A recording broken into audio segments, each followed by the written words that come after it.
Biz bugün Excel'də işçi vərəqinin kopyalanması və yaxud da yerinin dəyişdirilməsini keçəcəyik. Baxın, hal-hazırda məndə Excel faylı var bu formada. Bu faylda mən işçi vərəqlərindən birini kopyalayıb ayrıca bir Excel faylinə yerləşdirmək istəyirəm. Yeni bir fayl kimi yadda saxlayacağam, məsələn kiməsə göndərəcəm. Biz işçi vərəqi necə kopyalayırıq? Bunun üçün işçi vərəqin üzərində sağ düyməni sıxıb Move all copy əmrini seçə bilərik.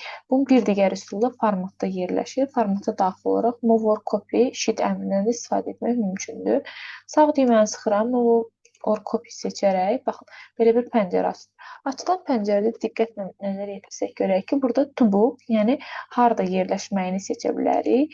Əgər biz bu cədvəlin içində istəyiriksə, yerini dəyişmək, Excel cədvəllər və yaxud da bir kopyasını yaratmaq istəyirsə, elə bu Excel cədvəlləri öz faylımızda seçə bilərik. Yəni hələlik öz cədvəlimizin içində bir kopyasını yaradaq. Mən burada seçdiyim Excel cədvəllər, baxarıq burada before sheet yazılıb. Before sheet-də hansı işçi vərəqdən əvvəl gəlsin. Məsələn, mən istəyirəm ki, TC əlavədən əvvəl gəlsin və yaxud da maaşdan əvvəl gəlsin. Maaş seçirəm və burada create a copy bölməsinə işarə qoyuram.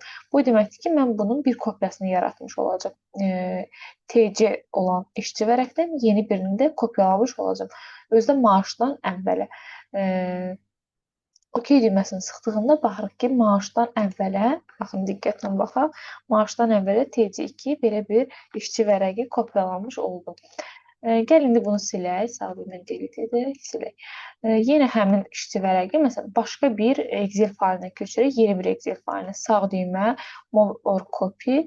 Bu zaman baxın, to book hissəsindən buradan biz yeni bir book seçirik, yeni işçi kitab seçirik, new book seçirik bu formada.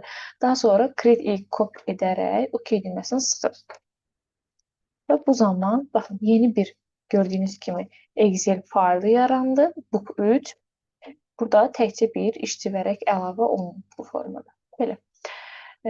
Bunu istədiyimiz kimi məsələn save as edib yaddaşa verə bilərik. Daha sonra bir də belə bir şey var ki, burada siz tutaq ki, bu TC-ni və yaxud bu valyuta olsun, sağ düyməni sıxırsınız bunun üzərində. Burada move or copy edərək yeni bir yenə işçi vərəqsi, işçi kitab seçirsiniz. Bu zaman create a copy əmrində işarə qoymursunuz. Bu zaman siz bu valyuta olan işçi vərəqi özünü, yəni kopyasını yox, nüsxəsini yox, özünü birbaşa başqa bir Excel faylinə köçürmüş olacaqsınız. OK düyməsini sıxıram. Baxın, başqa bir Excel faylinə köçürmüş olduq. Məndə sheet 5 keçdi deyəsən. Qayıdaq baxaq. Baxın, burada artıq həmin sheet 5 yoxdur. Gördüyünüz kimi. Gəlin valyutanı edək. Sağ düymə. Move or copy. Buradan new book seçirəm. Yeni bir book. Burada işarə qoymuram və OK düyməsini sıxıram. Baxın, gördünüz yeni bir işçi vərəqə, daha doğrusu kitaba əlavə oldu. Book 5. Baxırıq burada valyuta artıq yoxdur. Geri qaytarmaq da istəsək, yenə eyni qaydada birəbir. Sağ düyməni sıxıram. Məsələn, mənə orada lazımdır. Əlavə bölmədə yox. Buradan to book bölməsindən Excel cədvəlləri yeni seçirəm. Before sheet, hansı sheetdən sonra gəlməyini, TC-dən məsələn əvvəl gəlməyini seçirəm. OK düyməsini vuraraq, baxın, valyutanı bura yerləşdirmiş oldum. Bu formada da işçi vərəqi bir yerdən, bir fayldan başqa bir faylə köçürə bilərsiniz.